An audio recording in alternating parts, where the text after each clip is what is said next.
गुरु प्यारी साध संगत जी, नमस्कार जी। आप सब कैसे हो?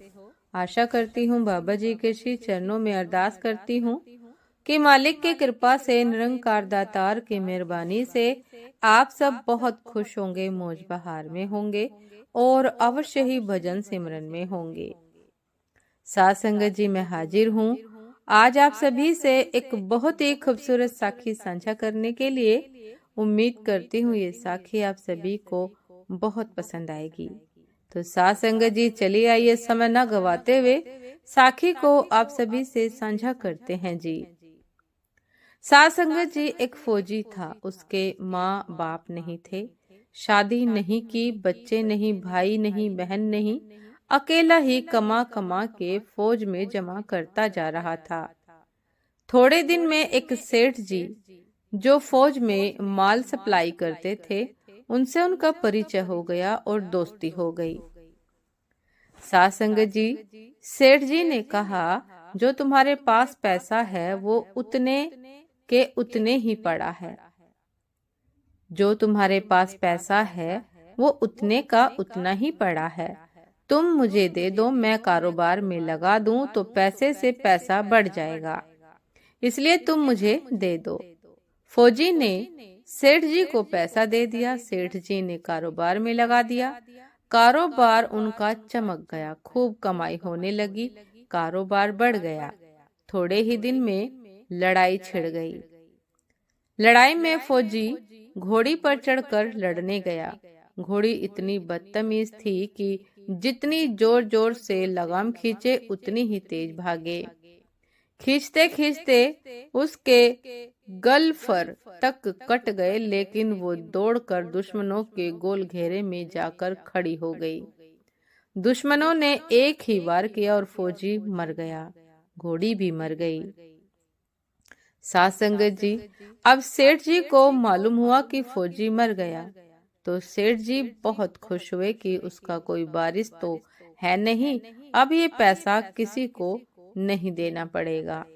अब मेरे पास पैसा भी हो गया, कारोबार भी चमक गया, लेने वाला भी नहीं रहा। तो सेठ जी बहुत खुश हुए। कुछ ही दिन के बाद सेठ जी के घर में लड़का पैदा हो गया। अब सेठ जी और भी खुश हो गए कि भगवान की बड़ी दया है। खूब पैसा भी हो गया, कारोबार भी हो गया, लड़का भी हो गया, लेने वाला भी मर गया। सेठ जी बहुत खुश हुए। वो लड़का होशियार था, पढ़ने में समझदार था। सेठ जी ने उसे पढ़ाया लिखाया। जब वह पढ़ लिख कर बड़ा हो गया तो सोचा कि अब ये कारोबार संभाल लेगा, चलो अब इसकी शादी कर दें। शादी करते ही घर में बहुरानी आ गई। अब उसने सोचा कि चलो बच्चे की शादी हो गई, अब कारोबार संभाल लेगा, लेकिन कुछ दिन में बच्चे की तबीयत खराब हो गई। अब सेठ जी डॉक्टर के पास, हकीम के पास, वैद्य के पास दौड़ दौड़ कर जाते। वैद्य जी जो भी दवा खिला रहे हैं वह दवा असर नहीं कर रही, बीमारी बढ़ती ही जा रही है। पैसा बर्बाद हो रहा है और बीमारी बढ़ती ही जा रही है। रोग कट नहीं रहा, पैसा खूब लग रहा है।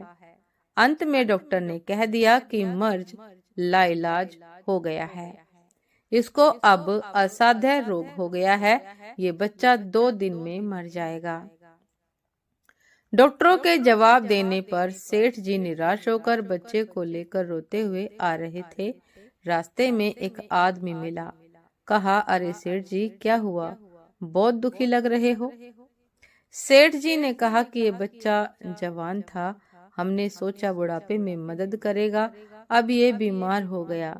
बीमार होते ही हमने इसके इलाज के लिए खूब पैसा खर्च किया, जिसने जितना मांगा उतना दिया, लेकिन आज डॉक्टरों ने जवाब दे दिया, अब ये बचेगा नहीं, असाध्य रोग हो गया है, लाइलाज मर्ज है, अब ले जाओ घर, 2 दिन में मर जाएगा।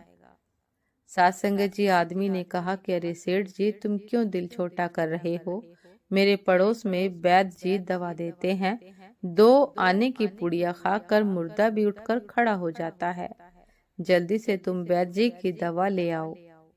सेठ जी दौड़कर गए, 2 आने की पुड़िया ले आए और पैसा दे दिया।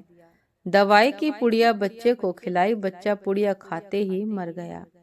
अब सेठ जी रो रहे हैं, सेठानी भी रो रही है और घर में बहुरानी और पूरा गांव भी रो रहा है। गांव में शोर मच गया कि बहुरानी की कमर जवानी में टूट गई। सब लोग रो रहे हैं। तब तक एक महात्मा जी आ गए। उन्होंने कहा कि भाई ये रोना धोना क्यों है? लोग बोले कि इस सेठ का एक ही जवान लड़का था जो कि मर गया है, वह भी मर गया है।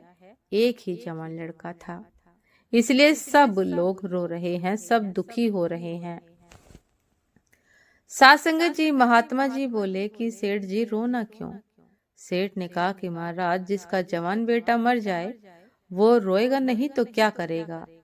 महात्मा ने कहा तो आपको क्यों रोना? सेठ ने कहा मेरा बेटा मरा तो और किसको रोना? महात्मा ने कहा उस दिन तो आप बड़े खुश थे। सेठ ने कहा कि किस दिन? महात्मा ने कहा कि फौजी ने जिस दिन पैसा दिया था। सेठ ने कहा हाँ, कारोबार के लिए पैसा मिला था तो खुशी तो थी। महात्मा ने कहा और उस दिन तो आपकी खुशी का ठिकाना ही नहीं था। सेठ ने कहा कि किस दिन? महात्मा ने कहा कि अरे जिस दिन फौजी मर गया। सोचा कि अब तो पैसा भी नहीं देना पड़ेगा, माल बहुत हो गया, कारोबार खूब चमक गया, अब देना भी नहीं पड़ेगा। बहुत खुश थे। सेठ ने कहा कि हाँ महाराज, खुश तो था। महात्मा ने कहा और उस दिन तो आपकी खुशी का ठिकाना ही न था, पता नहीं कितनी मिठाइयां बट गई। सेठ ने कहा कि किस दिन? महात्मा ने कहा अरे जिस दिन लड़का पैदा हुआ था। सेठ ने कहा महाराज, लड़का पैदा होता है तो सब खुश होते हैं, मैं भी हो गया तो क्या बात है? महात्मा ने कहा कि उस दिन तो खुशी से आपके पैर जमीन पर नहीं पड़ते थे। सेठ ने कहा किस दिन? महात्मा ने कहा अरे जिस दिन बेटा ब्याहने जा रहे थे। सेठ ने कहा महाराज, बेटा ब्याहने जाता है तो हर आदमी खुश होता है, मैं भी बहुत खुश था। महात्मा ने कहा तो जब इतनी बार खुश हो गए तो जरा सी बात के लिए रो क्यों रहे हो? सेठ ने कहा महाराज, ये जरा सी बात है, जवान बेटा मर गया, ये जरा सी बात है। महात्मा ने कहा अरे सेठ जी, वही फौजी पैसा लेने के लिए बेटा बनकर आ गया। पढ़ने में, लिखने में, खाने में, पहनने में और शौक में, श्रृंगार में जितना लगाना था लगाया। शादी ब्याह में सब लग गया और ब्याज दर ब्याज लगाकर डॉक्टरों को दिलवा दिया। अब जब 2 आने पैसे बच गए वो भी वैद्य जी को दिलवा दिए और पुड़िया खाकर चल दिया। अब कर्मों का लेना देना पूरा हुआ। सेठ जी ने कहा कि हमारे साथ तो कर्मों का लेन देन था, चलो हमारे साथ तो जो हुआ सो हुआ, लेकिन वो जवान बहुरानी घर में रो रही है, जवानी में उसको धोखा देकर विधवा बनाकर चला गया, उसका क्या जुर्म था कि उसके साथ ऐसा गुनाह किया? महात्मा बोले यह वही घोड़ी है जिसने जवानी में उसको धोखा दिया, इसने भी जवानी में उसको धोखा दे दिया।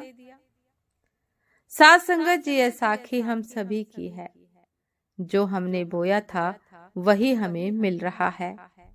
इसलिए किसी को दोष मत देना, दोषी मत देखना, हमारा ही स्वयं का दोष है। इंद्रियों की हर क्रिया में और मन के विकल्पों के बहते प्रवाह के काल में उसके मात्र ज्ञाता दृष्टा रहकर हमने स्वभाव में रहने का पुरुषार्थ करना ही हमारा एकमात्र कर्तव्य है। अपने स्वभाव में रहने का पुरुषार्थ करना ही हमारा एकमात्र कर्तव्य है। आगम, वेद, शास्त्र व पुराणों के साथ साथ सभी साधु संतों का कहना है कि यह संसार कर्मों का लेखा जोखा है। इसमें जो जीव चैतन्य आत्मा के स्वयं के स्वरूप स्वभाव को जान लेगा वो समझदारी से भव सागर पार हो जाएगा। साध संगत जी, ये थी आज की एक बहुत ही खूबसूरत साखी कि इस दुनिया में, इस मृत्यु लोक में बेटा बनकर, बेटी बनकर, दामाद बनकर और बहू बनकर कौन आता है जिसका तुम्हारे साथ कर्मों का लेना देना होता है। लेना देना नहीं होगा तो नहीं आएगा। तो साथ संगत जी, कर्मों का लेखा जोखा तो पूरा करना ही पड़ता है, हर हाल में करना पड़ता है। साथ संगत जी, उम्मीद करती हूँ ये साखी आप सभी को बहुत पसंद आई होगी। यदि पसंद आई हो साथ संगत जी तो लाइक, कमेंट, शेयर करना ना भूलिएगा। चैनल पर जो भी नए हैं कृपा करके सब्सक्राइब कर लीजिएगा ताकि चैनल पर मिलने वाली सभी शब्द साखियों की अपडेट आप सभी को समय पर मिलती रहे। साथ संगत जी, आप हमें इंस्टाग्राम पर भी फॉलो कर सकते हैं। इंस्टाग्राम का लिंक डिस्क्रिप्शन बॉक्स में दिया गया है। तो साथ संगत जी, दासी को भी आज्ञा दीजिए। आपसे फिर मुलाकात होती है एक नए शब्द साखी के साथ, एक नए विचार के साथ। तब तक के लिए नमस्कार जी। सदा खुश रहिए, मुस्कुराते रहिए, भजन सिमरन अवश्य करते रहिए और सदैव अच्छे कर्म करने का प्रयास कीजिए। सदैव दूसरों को सुख देने का प्रयास कीजिए ताकि आपको भी सुख की प्राप्ति हो। नमस्कार जी।